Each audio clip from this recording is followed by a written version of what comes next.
Magandang araw po sa ating mga kaparmers at God bless po sa araw-araw. Ngayon po ituturo ko po sa inyo yung pagtatanim ng talong. Ito ang aming mga ginagawa dito sa aming farm. Ngayon po ito ang plastic bottle. Ito po siya, mayroong organic fertilizer po siya, natural na pataba. Ito po ay compost galing sa chicken manure, chicken dung, sawdust, rice hull, and mga pinabulok na katawan ng saging. Bali dito natin po siya itatanim yung ating talong o yung eggplant. Ngayon ito naman yung shell, mga itlog ng manok, itik o pato. Yung naman ito ay gagawin nating pataba dahil kailangan ito ng mga halaman, dahil ito ay mayaman sa calcium. Ito ang nagpapatibay ng kanyang katawan sakaling mamunga na yung mga tinanong nating mga halaman o vegetable. Ito naman yung ating powder na galing sa malunggay. Ito ang ating ilalagay na pataba dahil mayaman naman ito sa nitrogen. Ilalag natin dyan mamaya sa pagtanim natin ng talong. Bali ito ang ating tools na gagamitin para sa pagtatanim ng talong. Bali kayan po natin siya mga 2 pulgada lalim at ilalagay natin yung talong, kasi makikita nyo po yung talong ay kaunti pa lang yung ugat, kaya makabawas to ng masyado sa kanyang stress para madali siyang maka-recover. Ganyan po ating tatanim.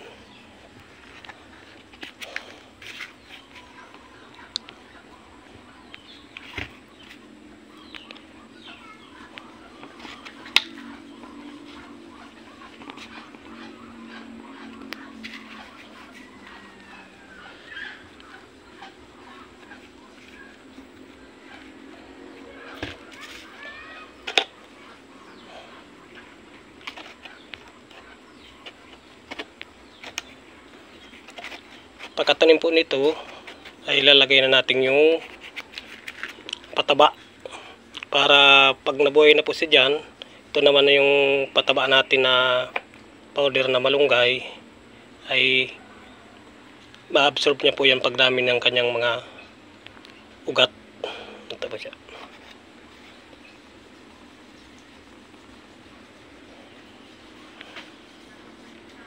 Ito siya, lalagay natin ng powder, mga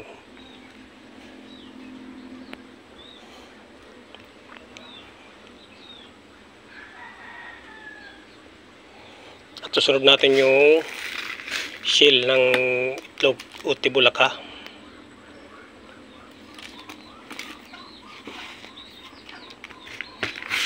Kasi pag wala nitong shell ng itlog, yung pagtatanim natin ng talong, makikita nyo po yung dahon niyan ay magkukulubot. Kaya kailangan nyo itong lagyan ng shell ng manok o pato para gumanda yung kanyang katawan at masigla yung mga dahon niya.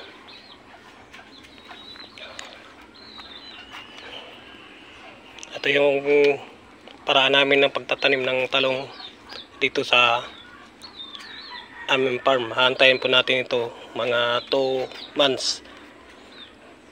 Papakita po namin sa inyo ito kung paano siya mamunga.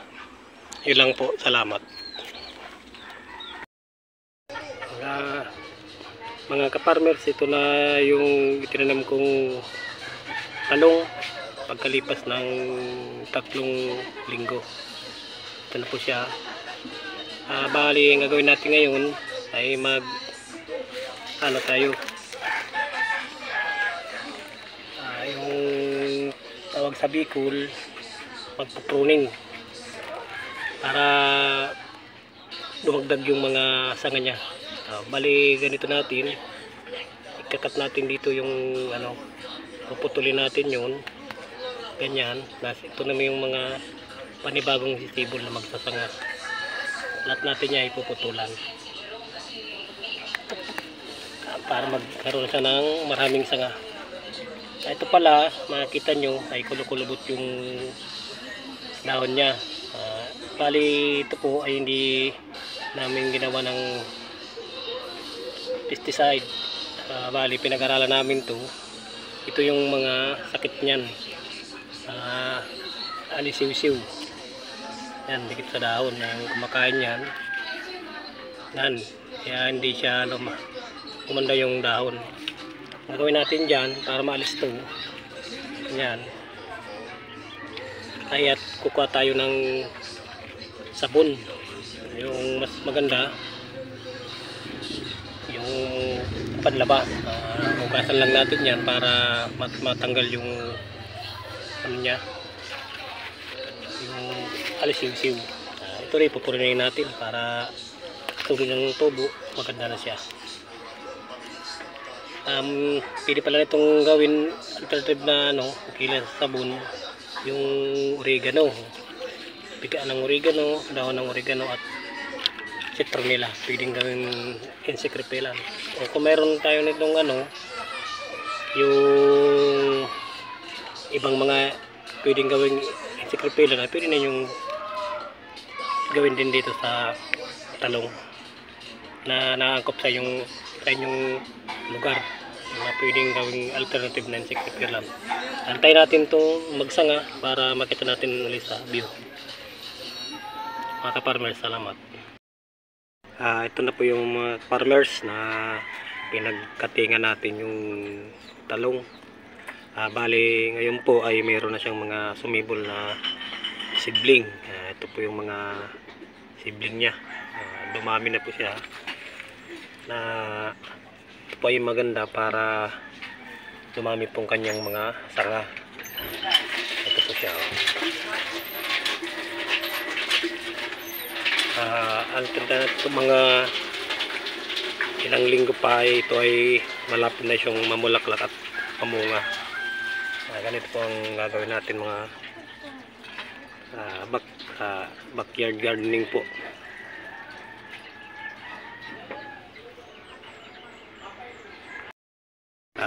Mga ka-farmers, ito na po yung pinagkatingan natin.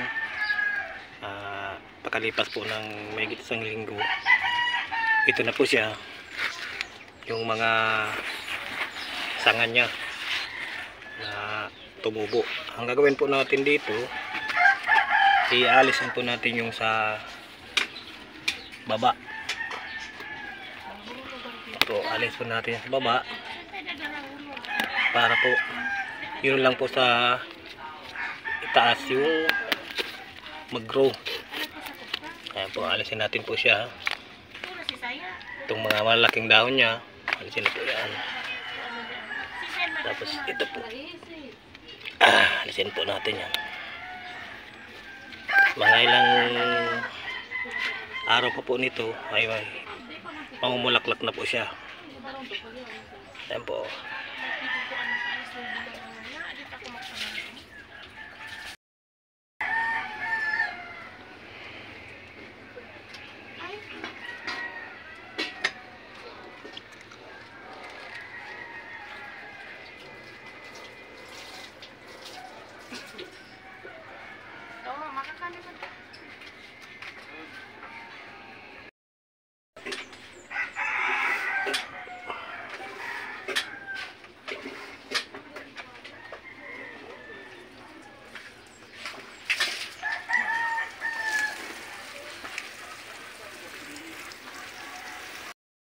Ito na po mga ka-farmers ang itinam kong talong o eggplant sa plastic container. Salamat po sa Panginoong Diyos ay ngayon po ay mayroon ng bunga. Ang kagandahan po nito sa pagtatanim ng gulay sa plastic container ay tayo po mismo ang nag-produce ng ating pagkain sa natural na pagpapalaki at pagpapabunga, no chemical. Iyon po ang kalagahan ng pagtatanim natin sa plastic container. At ang kagandahan po nito, mayroon po tayong makukuha na pangulam sa ating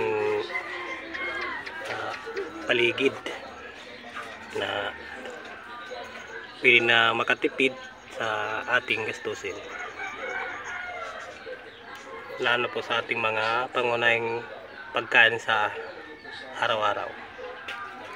Yun lang po mga kaparmers, isang magandang umaga po sa lahat.